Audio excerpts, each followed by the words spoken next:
Hello বন্ধুরা, এই দেখো আমার বাগানে কত গাছ হয়ে গেছে। বর্ষাকাল তো শুধুই গাছ বেড়ে উঠছে, আর লোক পাচ্ছি না।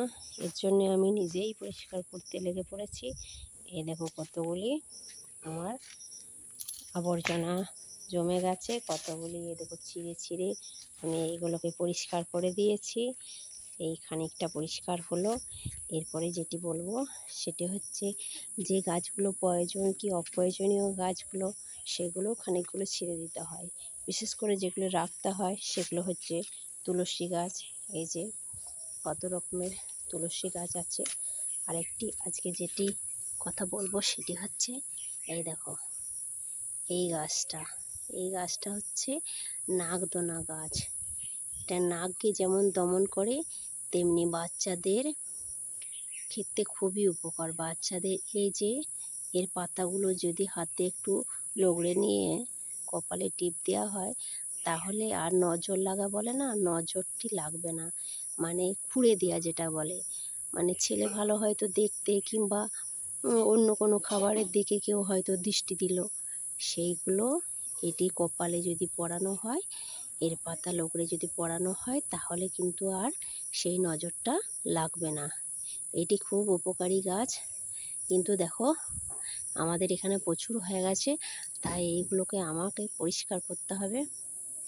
ছিঁড়ছি, বর্ষাকাল তো বারবারই হয়ে পড়ছে।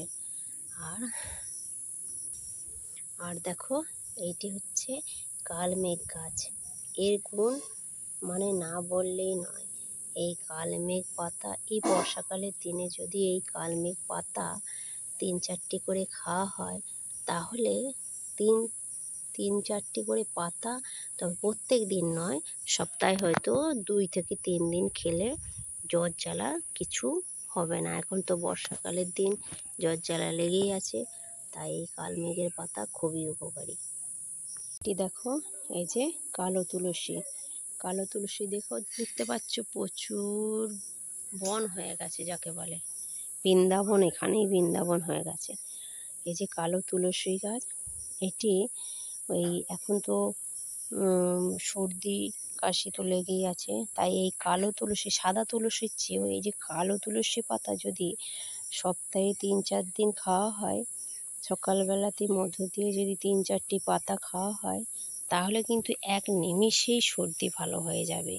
এটা আপনারা একদম 100% গ্যারেন্টি। আমি বলছি বলে না, এটা যে কোনো মানুষ বলবে যে হ্যাঁ, কালো তুলসীর এত উপকার। সাদা তুলসীর চেয়েও কালো তুলসী খুব ভালো, মানে যেটা কৃষ্ণ তুলসী বলে। এই যে এই দেখো, এই গাছটির পাতাগুলিও বেশ বড় বড় হয়ে গেছে। এই তুলসী গাছ খুবই উপকারী। আর সাদা তুলসী গাছটাও দেখাচ্ছি আমি। এই দেখো, সাদা তুলসীর পাতাগুলো হচ্ছে সবুজ সবুজ, আর এই ডাঁটিটাও হবে সবুজ। এই দেখতে পাচ্ছ। আর শ্রাবণ মাস মানে শিবের মাস, তাই শিবের মাসের জন্য এই যে ফুলটি দেখাচ্ছি সেটি হচ্ছে, এই দেখুন, নীল অপরাজিতা। দেখতে পাচ্ছ, এগুলো নীল অপরাজিতা গাছ আছে, আর আছে এখানে সাদা অপরাজিতা। এই অপরাজিতা ফুটে, সাদা ফুলটিও ফুটেছে, দেখাচ্ছি না। সাদা ফুলটি যেটি ফুটেছে সেটি দূরে আছে, আমি আনতে পারছি না, কারণ ওখানে বলতার চাপ, মানে বলতাতে ভরে গেছে। এই যে বলতার চাপটি আমাকে কামড়ে ছিঁড়ে দেবে। এই দেখো, ওরে বাবারে, আর একটু বড় করে দেখায়। এই যে বলতাগুলো। তাই আবারও গাছ পরিষ্কার করতে লেগে পড়ি, আর ভিডিও করলে চলবে না। গাছগুলো পরিষ্কার করে নিই, তারপর আবার আসছি পরের ভিডিওতে। ততক্ষণ সবাই ভালো থাকবে, সুস্থ থাকবে।